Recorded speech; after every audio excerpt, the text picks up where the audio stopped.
Olá, hoje vamos falar de crianças superdotadas. Esse termo é um termo genérico, evidentemente, para determinar crianças que têm habilidades específicas, pessoas que têm altas habilidades. Convidamos a médica que está aqui ao meu lado, Cláudia Panfilho, que é neurologista, atende no Hospital Vita da BR, também na Santa Casa, aqui em Curitiba. Ela me falava agora há pouco que já atendeu a vários casos de crianças com habilidades especiais, atendeu a várias famílias. Daqui a pouco ela vai contar alguns detalhes dessa história toda. E temos aqui, à minha direita, o casal Luiz César Taborda Alves e Alessandra Fanton de Siqueira Alves. Os dois são advogados e pais da Rebeca, de 6 anos, e do César, de 10 anos, os dois que são crianças superdotadas, crianças que têm habilidades especiais. Eu quero começar aqui com a doutora Cláudia Panfilho. Do ponto de vista médico, doutora, do ponto de vista da neurologia, o que é uma criança superdotada, como o cérebro da criança superdotada, que tem habilidades especiais, o que é essa superdotação?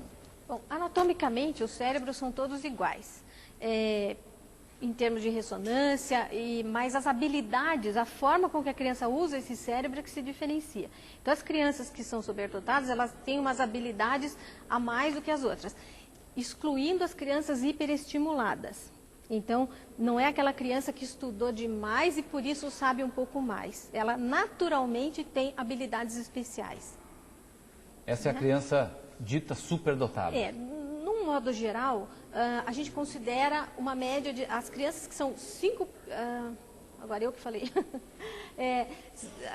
De um modo geral, são aqueles 5% das crianças que têm uma inteligência superior. Então, numa classe de 100, as 5 mais inteligentes são consideradas superdotadas. Isso é um critério que não é válido porque não leva em consideração as habilidades como um todo, não leva as habilidades físicas, de criatividade, de liderança, mas como uma forma de classificar, isso é válido.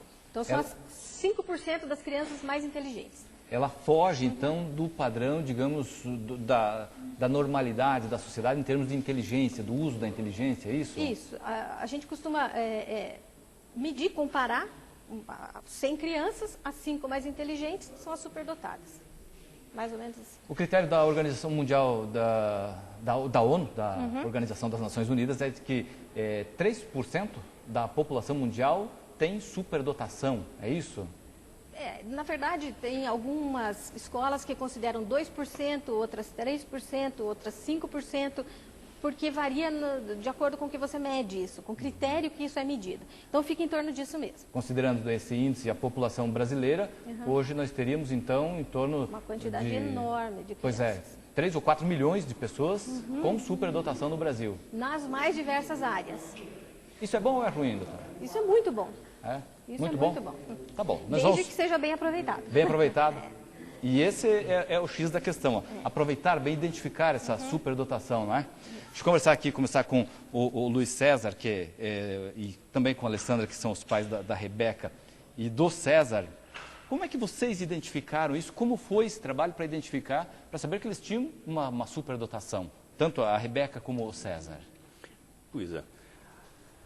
O que nós aprendemos dessa questão superdotação ou altas habilidades foi, não vou dizer exatamente aos trancos e barrancos, mas foi com bastante dificuldade. Foi algo muito complicado, porque a princípio o nosso filho mais velho, que foi quem nos encaixou nesse trilho, era tido numa escola como problema. Ele sempre era problema. Ele não acompanhava a turma, ele não aprendia, ele não... Depois nós fomos entender que ele se recusava a fazer algumas atividades, das principais, porque muito provavelmente para ele não tinham graça, não chamavam a atenção, não tinham desafio. E essa questão do desafio ficou bastante clara, não para nós, mas para as pessoas, para o pessoal do Inodap que começou a nos atender, que pontuou uma situação em que ele, já com 6 para 7 anos, num dado momento olhou para os professores, se pôs de 4 e engatinhou a escola inteira. Do tipo assim, ó, não está chamando atenção. E mais tarde, uma professora na Belas Artes nos fez o link com o Inodap, que daí fez toda uma avaliação E disse, olha, ele não é problema. O problema não é de aprendizagem, o problema é de ensinagem. A professora Sabatella usa bastante essa. E depois nós fomos vendo outras situações até anteriores, e só que é aquilo, o superdotado, então não é aquele mundo cor-de-rosa, ele faz tudo rápido, ele aprende rápido. Não.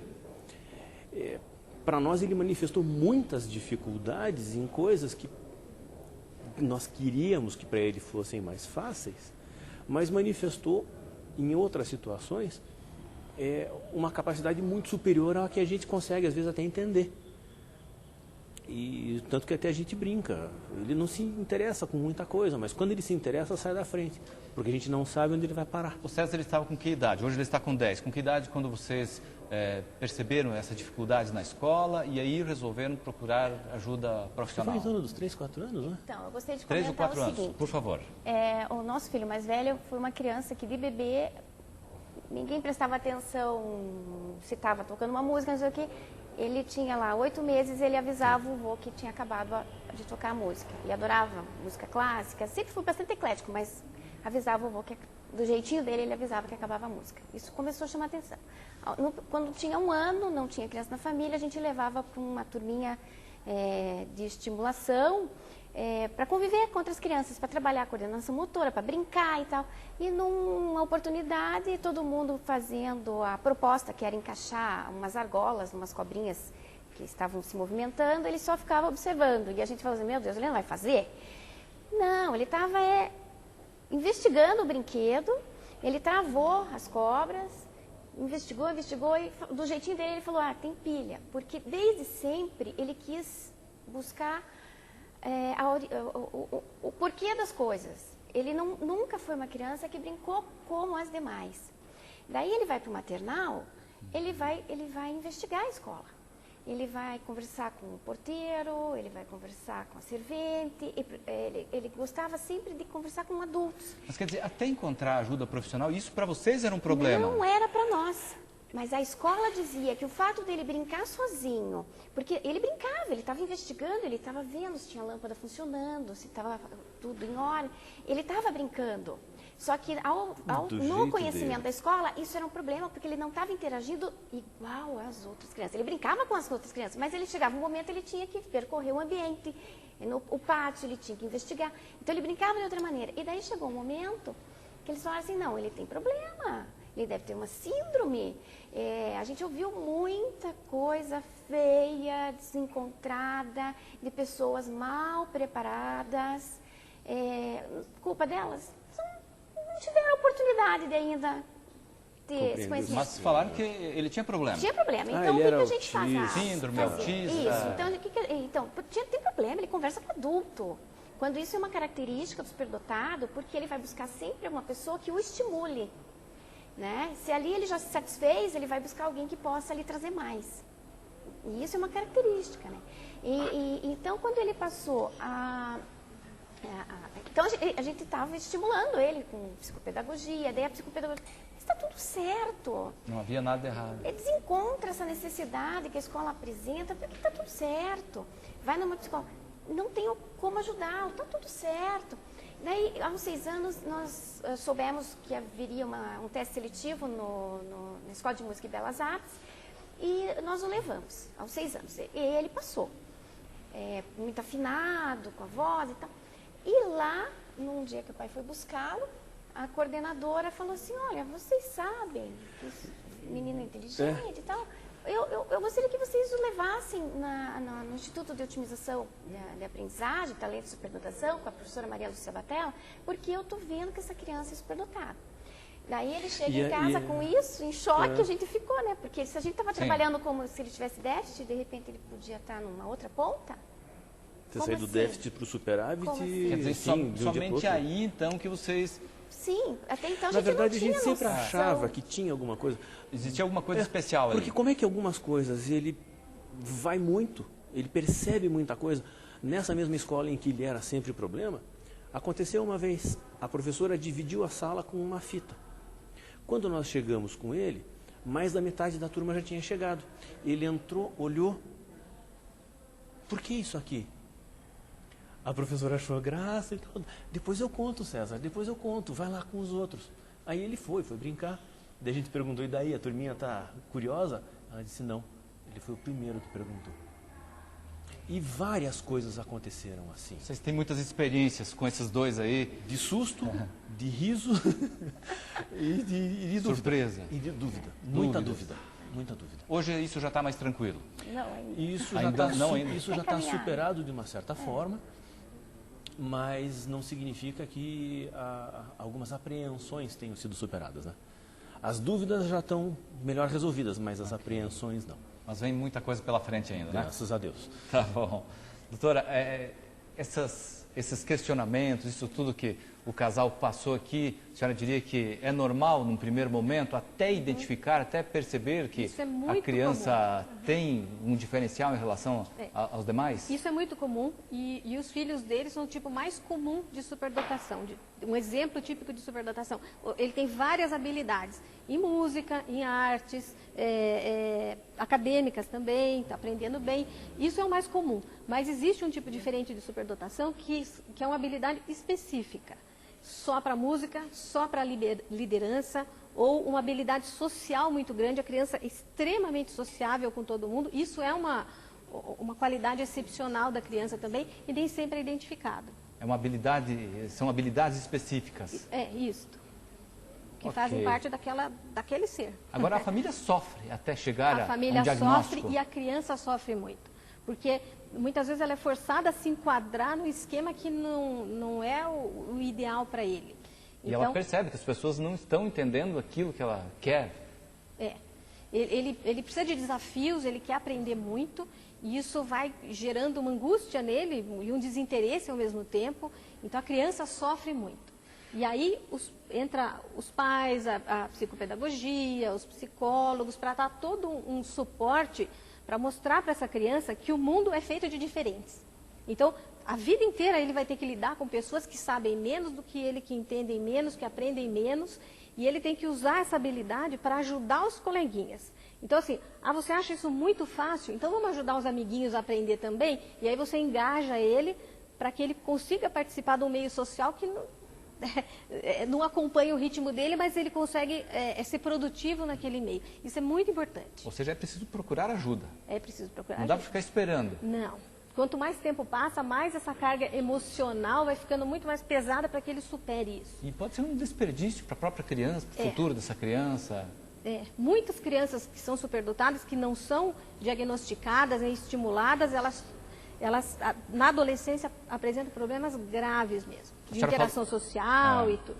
A senhora falou agora há pouco da criança superdotada e da superestimulada. Quais são as diferenças?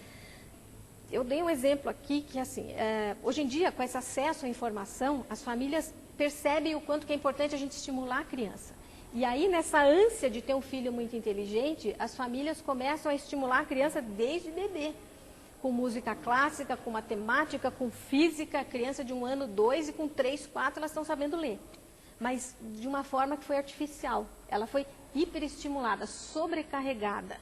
E aí, todo esse hiperestímulo, que num primeiro momento pode parecer que a criança é superdotada, lá pelos 5, 6, 7 anos, isso vai acabar. E ela vai sofrer uma frustração muito grande de não seguir por esse caminho, né? Ou seja, são os pais que querem transformar aquela criança num gênio e não é bem por aí o caminho. E às vezes a criança é acima da média, mas não chega a ser um superdotado. E o contrário também, que eu acho que isso é uma pena, são crianças que são mal estimuladas. Desde criança, desde a pré-escola, desde o berço, desde o quê? Salas superlotadas, professores que não dão atenção para a criança. E uma criança que tem uma inteligência até acima da média, ela não desenvolve a sua potencialidade e se torna um adolescente mediano, para falar pouco. Assim. E a senhora tem se deparado com esses casos aí no dia a dia? Muito. Infelizmente, é bem comum. Pode ocorrer uma perda nisso tudo, né? Poderia ser muito, muito bem aproveitada essa inteligência toda, ou de repente deixar que a criança tenha o desenvolvimento dela normal. Exatamente. E vocês, então, hoje estão mais tranquilos, vocês falavam, mas aguardam as surpresas que a vida reserva. A questão é a seguinte, Nós temos 2 filhos, o mais velho não é acadêmico. Significa que ele pode ser um grande cientista, mas ele não é acadêmico. E no ensino formal ele vai passar a vida escolar dele com dificuldades. Provavelmente tormentosa. Tormentosa. Aconteceu isso com o pai, com o tio, tá? Também não acadêmicos, mas no final deu tudo certo, né? Deu tudo certo. Mas, e daí o que acontece com o não acadêmico? Por exemplo, outro dia fazendo uma lição de português, reescreva a frase, né, substituindo os pronomes para que não haja ambiguidade, uma ideia ambígua. Tá? Ele diz, por que eu tenho que reescrever? Está aqui. E isso acontece muito, sabe? Porque eu tenho que copiar, eles vão muito para o prático. Por que eu tenho que repetir uma situação que eu já podia estar lá adiante? E tem uma sociedade para dar conta. E é bem difícil. Agora, a nossa caçula de 6 anos, aos 2, ela verbalizava com muita facilidade um vocabulário formal. Eu brincava com ela falando assim, você fala como eu escrevo, porque ela é muito formal ao falar. E daí a gente observando, não, a gente vai um dia também levá-la para fazer a avaliação no INODAP, que eles fazem lá umas sessões uns testes, né, para identificar a superdotação. E daí o ano passado foi a gota d'água quando nós ouvimos de uma coordenadora de escola, né? Que a gente que eles não sabiam o que esperar da Rebeca porque ela não cabia numa caixinha. Ela não cabia na caixinha da escola, a gente ficou assim... Só que se todo mundo coubesse na caixinha, nós estávamos ainda na Idade da Pedra. Então eu falei assim, não, então agora chegou o momento para ela ser avaliada. Na verdade, aquela musiquinha do Michel Teló tem que ser interpretada de outra forma. Porque toda vez que você sai da caixinha, as coisas melhoram. Einstein vivia dentro de uma caixinha, ele não cabia nela, ele construiu outras, né? E essa questão, a doutora falou a respeito, se trabalha muito com as linhas médias, quem é que está no médio. E acabou sendo um dos nossos pontos de toque, o que um neurologista também nos falou, é que o problema do César é que ele está saindo do médio. Toda vez que sai do médio é problema. O médio é o padrão. Exato. Saiu desse padrão, aí é problema. Exato. Talvez problema que ele queira dizer, dá trabalho para alguém. Sim. Só que isso questionar não as coisas. Questionar o que está posto. Exato. Agora, se a gente não está aqui para questionar as coisas, está aqui para repetir. E a questão de um ser acadêmico e outro não ser, a que é acadêmica, por exemplo, ela faz muito rápido tudo. E a nota mais baixa dela é 90, ela está no primeiro ano. Enquanto muitos ainda não estão lendo, ela já está conseguindo fazer a cursiva e lendo letra de imprensa. Então a gente falou ontem, leva um livrinho, a gente fala para ela levar para desenhar e tal. Porque ela termina e às vezes ela professora, porque ela ficou andando pela sala, e daí vem aquela coisa, às vezes surge, porque a criança é hiperativa. Às vezes não, ela está precisando de serviço. Ela está precisando de mais atividade que a estimule. Ela não se ajusta àquela condição porque imposta. Ela precisa de mais, ela precisa de mais. Então, às vezes, a professora, sabendo disso, de como ela precisa conduzi-la, às vezes ela leva um recado, ela leva um material para a biblioteca. E daí, ontem, o livro, ela fez rapidinho, ela pegou o livrinho dela, leu, a professora, agora vamos fazer outra atividade. Ela fechou o livrinho e foi para a atividade. Mas ela, assim que ela tiver muito domínio na escrita, na leitura escrita, ela tende a precisar de um olhar diferenciado para ela não se desestimular. Interessante. Nós já vamos continuar conversando sobre as crianças superdotadas. Nós vamos fazer um rápido intervalo e já voltamos.